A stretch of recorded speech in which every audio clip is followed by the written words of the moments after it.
Hello class. Today I want to talk about chapter 26 and chapter 27.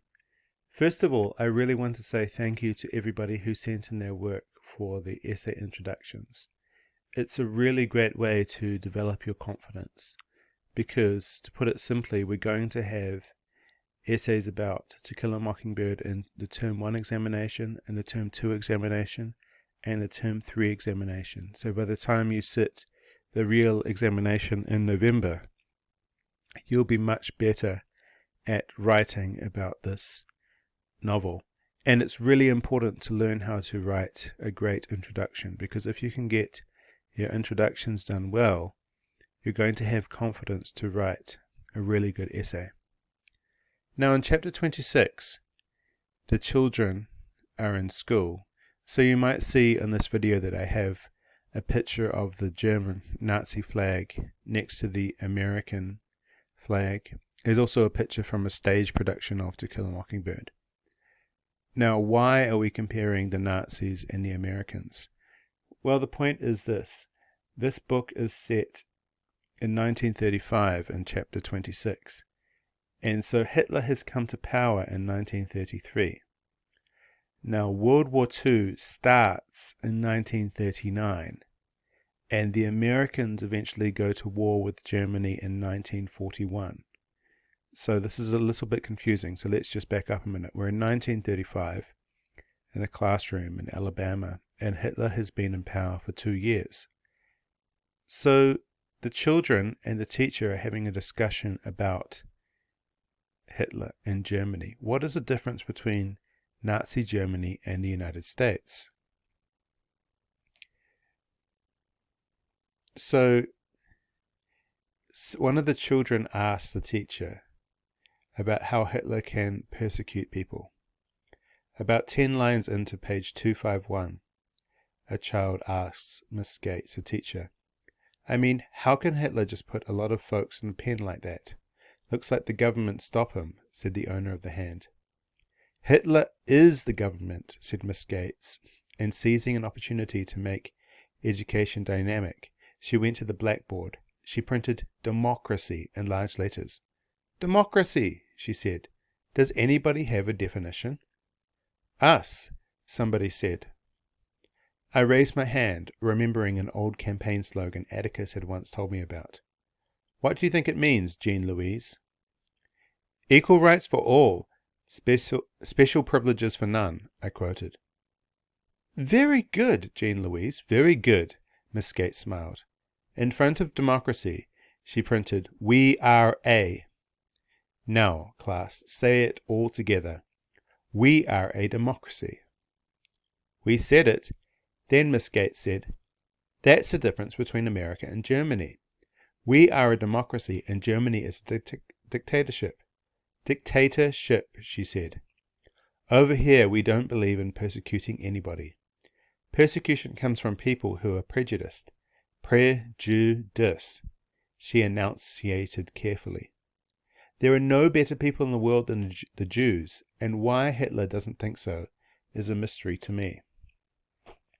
Now, there are 2 points that should be made about this. The first is the fact that obviously in the United States they are persecuting people. Black people like Tom Robinson are persecuted.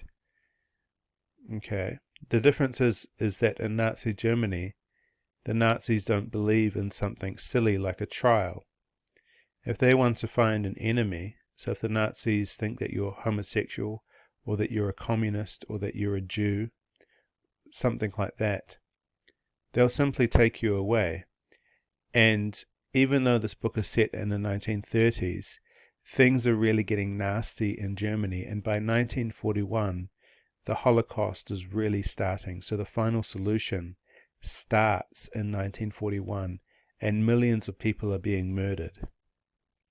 Now, another key point is this, is even though the book is set in the 1930s, as I have said, it was actually written in the 1960s. So the author is thinking back to her own childhood and thinking, well, we eventually went to war with Adolf Hitler in 1941. However, we knew he was trouble in the 1930s. Why didn't anybody do anything about it? Why didn't we stand up to this bully? So if you know anything about World War II, the point is that the Americans did not want to do too much, and it wasn't until the Japanese attacked Pearl Harbor on December 7th, 1941, that the Americans were dragged into the war against Japan, and Hitler declared war against Germany. Another key point I want to look at today is Link Diaz and Helen. So Helen, I put in brackets, is Tom's wife. So on page 255, we have this idea that Link is trying to help his former employee's wife. Now, you might remember that in court, Link made an outburst. He shouted at the judge and the jury that Tom Robinson had been a great worker for 8 years. He hadn't caused any trouble. So Link, as a white man, is prepared to stand up for Tom Robinson, and now he's prepared to help Tom's wife, Helen. So it seems that Mr. Ewell, Bob Ewell, has been harassing Helen.